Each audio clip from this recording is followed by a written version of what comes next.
Good morning. My name is Katinka. I'm the seamstress at the cottage and welcome back to my channel. I skipped last week because we went on an adventure, but I will tell you about that later. First, I want to show you what I have been working on. Snow days are my favorite. It gives me an excuse to keep on working on these mittens and that hat. It's like 6:30 and we are taking the garbage out. But look at this. It is a white out almost. Maybe not, but it's quite white. More white than I've seen since I've got here. And the best part is it's still snowing.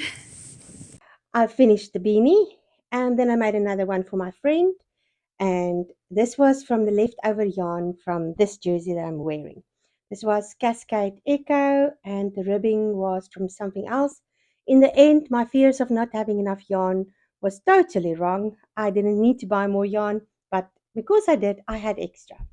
So this is my beanie. It is just a 1x1 rib and then knitted in the round and the creases on the top.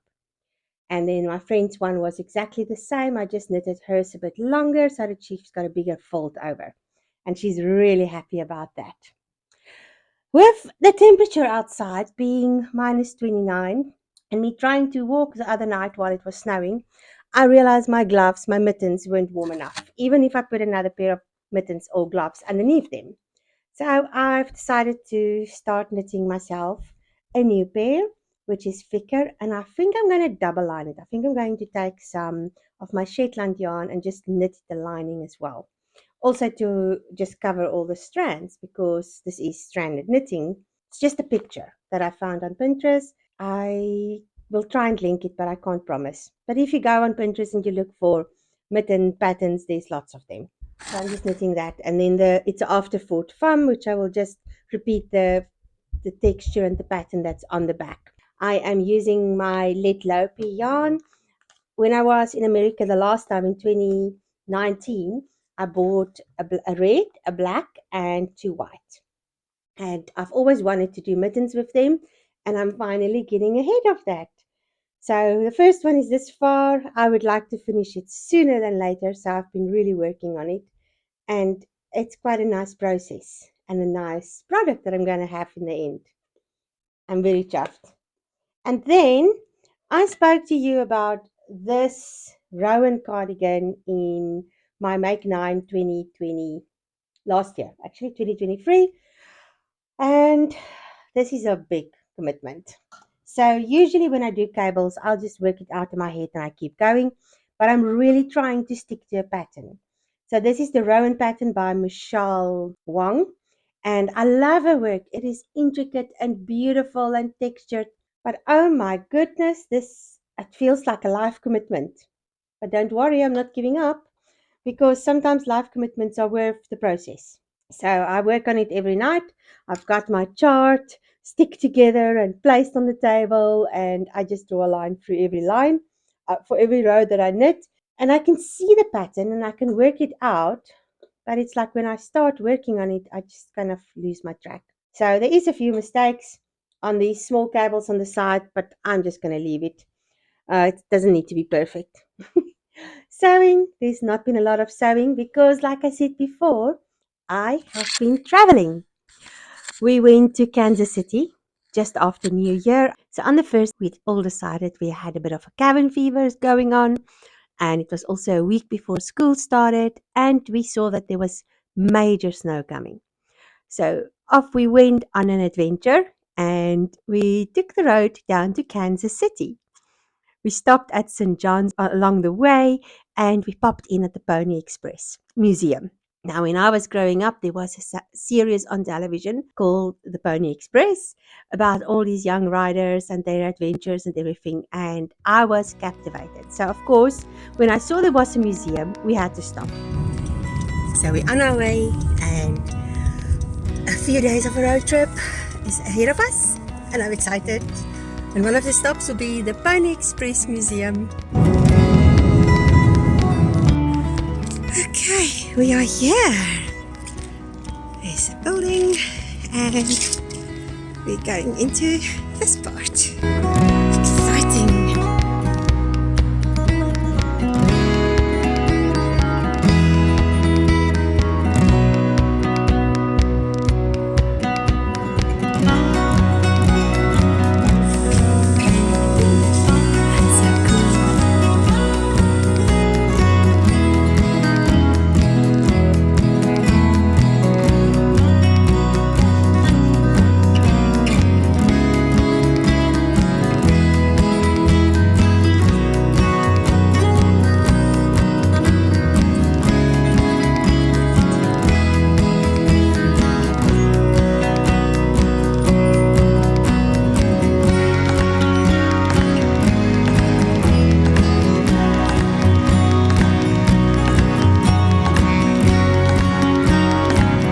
Everybody agreed it was a lot of fun and really interesting. From there, we went down to Kansas City and we stayed in this lovely Airbnb place, self catering. This is my room, and that's how you sleep. We actually went to Kansas City because I was there before once. And we went to the station at that stage, and there was an exhibition of model trains.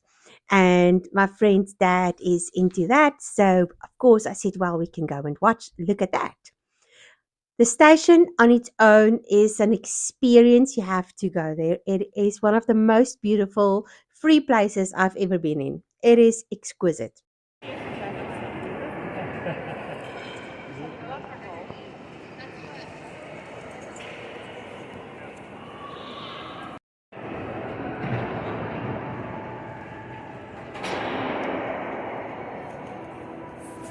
Sadly, the train exhibition was not going. They had to be closed for renovations. But there's so much to do. There's a science museum literally next to the station. There's the tram or the city trolley that you can take. It's free. You can jump off, hop up, and hop down. And so we did that trolley and we found a steamboat museum on the trolley route. And we had to go in, of course, which was so amazing. It was really pricey because it's a private museum. Some of the other museums were much more affordable, but it was so worth it. This was a museum that was started by a family and their friends. They heard about the steamboat that sank on the Missouri River, and they looked for it for years, and finally found it in the 90s and excavated it in a millie field, a cornfield of all places. And so we went through this museum, and it was one of the most amazing experiences in a long time. I'm going to tell you now why. Most of these museums I love, but this was amazing because this ship sank with all the things, all the goods that had to go to the new frontier. And so it would be all the windows, the nails, the everything you can think of that you might need to live a life was on the ship. And they found it all in very good condition because the mud kept it from oxidating. So the only things that disintegrated was natural fibers that was made out of plants, and everything else was preserved. So I will put in some footage, but you go through, and the next moment there were all these rolls of fabric and thimbles and buttons and name it, it was there. And then there was this place where they were closed that they were busy, just the pattern pieces. Now, I just love figuring out how things are made. So, of course, I was standing there looking at things because there's like a little barrier, but there's no glass in front of you. So you can actually see the stuff properly. In some places there were glass, but at this one there wasn't. There was a lady and she said, can I help you? I said, oh, I'm just interested in this. And do you know if the fabric was, how wide would the fabric have been woven? Because I see there were patches in the way they were making the bands, and this was smart bands. And she was the one who was restoring the fabrics. And so we had this long conversation, and she explained to me how they were restoring the fabrics, how that she had all these, like they were like 26 jackets, but all of them were pulled apart. It was just the pattern pieces because the cotton disintegrated that it was sewn together with, but the pattern pieces was made out of wool, so they were preserved. We were looking at the way the patterns were cut out, and we were looking at, she brought the things to me on these like trays, and she showed me up close how the buttonholes were made. So we were trying to figure out, did they use binding, or how did they make the buttonholes? Because that's an important question, you know. And the way the sleeves were cut, the way the patterns were laid out, it was so amazing. And there was a fabric that was more upmarket. There was actually a coat that was hanging on the side that was behind glass. And she said the pants that was on this display thing was from that. A suit most likely, but they only found half of it, and that's why they're displaying it on this side. And then she showed me that, and that was called moleskin. And the way it's woven, it is so tightly woven, and you can't believe it's fabric. The Steamboat Museum in Kansas City. And possibility. Steamboats revolutionized. Was found on the White Arabia.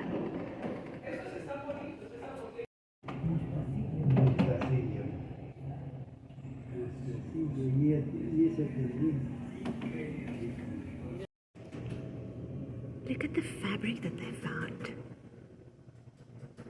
And they cleaned it up and now it's preserved. And look at the buttons and thimbles. That is amazing.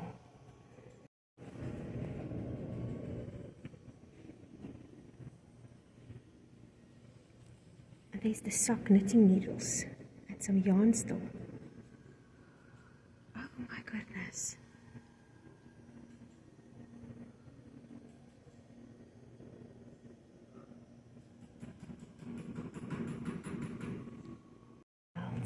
And all the shoes.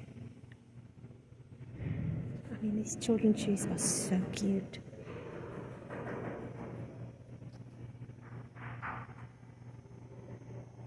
These Indian rubber overshoes to keep your feet warm and dry.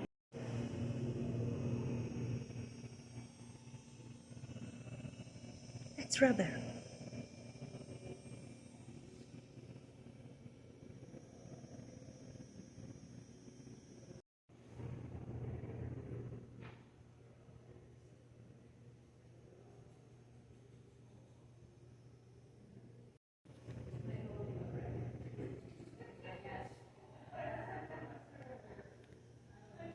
I wish I can see the construction of that coat on the inside. That would be so cool. But here you can see the pants. That's so interesting. Look how they added a piece to preserve the fabric, because most likely fabric weren't that white at that stage. It's a coat.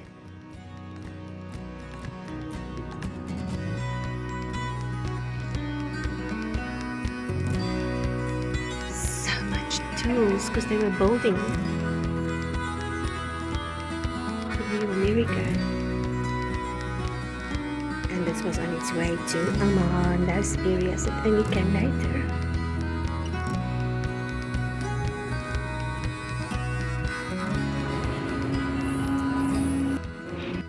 But it was just so amazing. So that week was really so much fun and just fun getting away.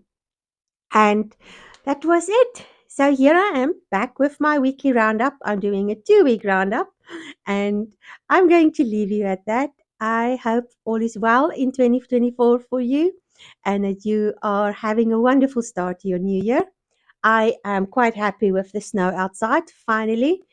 I'm a happy camper with the weather, which took some time though. It is a bit cold though. I won't venture outside. I put my nose out of the door and that was quite cold. Have a wonderful day and I'll see you in the next video. Goodbye. This is so cool. This whole area is lit up.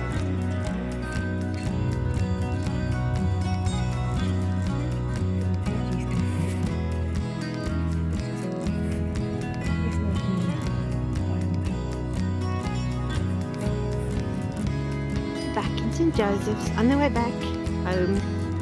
But we stopped at the cutest little restaurant. It's called the 7th Street Cafe. The people were amazing in here. They were so nice and helpful. Look how cute. Just love that part.